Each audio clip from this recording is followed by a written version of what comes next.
update lagi ya yang terbaru di Cuma medsos. kita baru sempat baca di Instagram baru-baru ini ada salah satu studi yang meriset lagi-lagi kaum generasi Z yang merasa tanda kutip so tua di Yes. umur 22 tahun.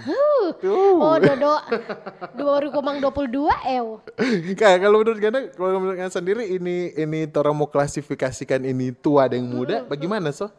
Terus bagaimana? Kalau dari Mungkin millennials dan secara umum kok orang beranggapan tua itu dari umur kali ya. iya no. Kalau menurut kita sebagai kaum milenial 22 itu belum tua. Oke, Oh, jadi kita mungkin Ngana yang 30 up ke atas.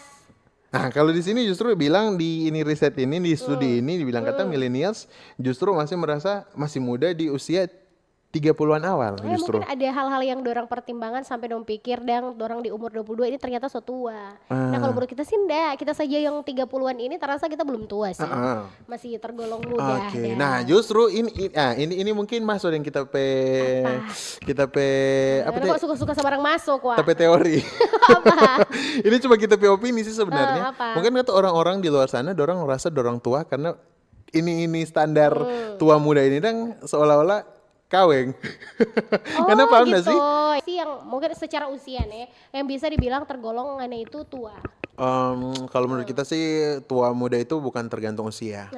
Itu mindset. Nah, menurut Gen Z karena mungkin orang semulai remaja-remaja jompo kali ya. Nah, bisa semulai jadi. saki belakang, semulai saki ini, saki Nah, kan. Anak tahu betul, kan. betul. Berarti soal itu yang remaja mempengaruhi pola hidup. Iya makanya Nah. mungkin itu dong pikir karena kayak apa kita di umur begini semulai saki-saki. Nah, itu. Makanya jangan cuma tidur-tidur main handphone. Olahraga kuat. Aduh. Kakak bilang nih olahraga adek. Siap Iya kakak. kakak Arya.